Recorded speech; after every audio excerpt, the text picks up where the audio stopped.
Assalamualaikum warahmatullahi wabarakatuh. Saya Jumalan Abdullah dari kelas Sistem Informasi Sore, mata kuliah Etika Profesi, mau menerangkan tentang teori etika hedonisme.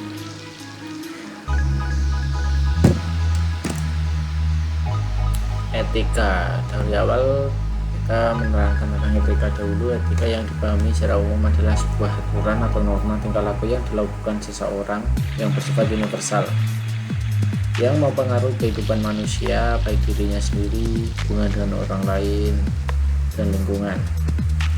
Etika membentuk sebuah masyarakat dari yang tidak teratur menjadi sebuah masyarakat yang menjadi norma-norma serta keteraturan dalam menjalani kehidupan, sehingga membawa manusia kepada sebuah peradaban maju dan penuh dengan kedamaian.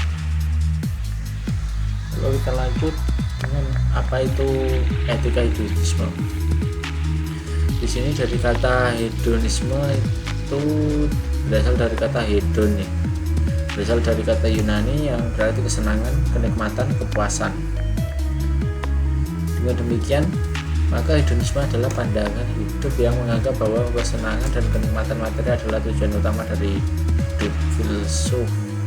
Filosof yang pertama kali memperkenalkan dan mempopulerkan teori ini adalah Aristippus, dan selanjutnya dikembangkan oleh Epicurus. Kita bahas satu persatu Aristippus dan Epicurus. Hedonisme menurut Aristippus. Menurut Aristippus, kesenangan yang dimaksud adalah kesenangan yang dirasakan pada saat ini dan bukan kesenangan pada masa lalu ataupun masa yang akan datang.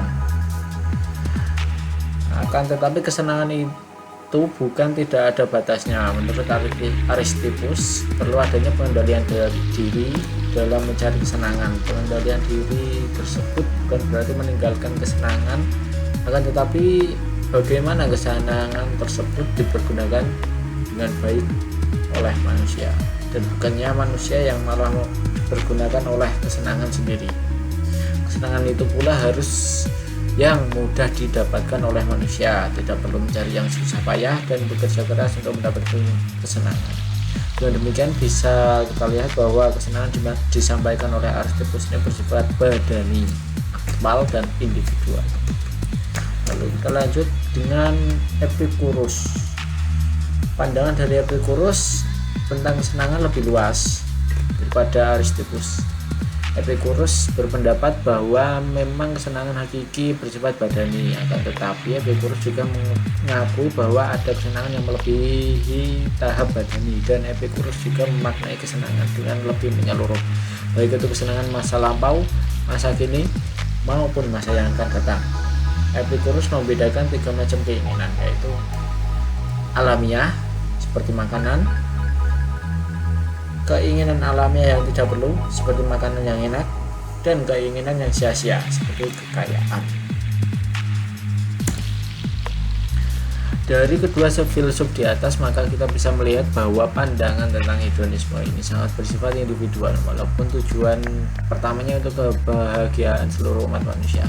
Etika ini tidak memberikan batas antara satu manusia dengan manusia yang lain, bagaimana cara berinteraksi, bagaimana hubungan antara satu kelompok dengan kelompok lain, ataupun bagaimana supaya perilaku satu individu tidak mengganggu individu yang lainnya. Akan tetapi untuk tujuan dasar, mungkin etika ini bisa dipakai dalam kehidupan kita.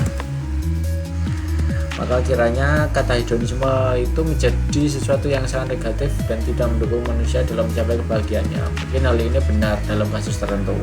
Akan tetapi dengan adanya pandangan dari filsuf di atas, maka sekiranya manusia perlu mengkaji kembali makna dari hedonisme.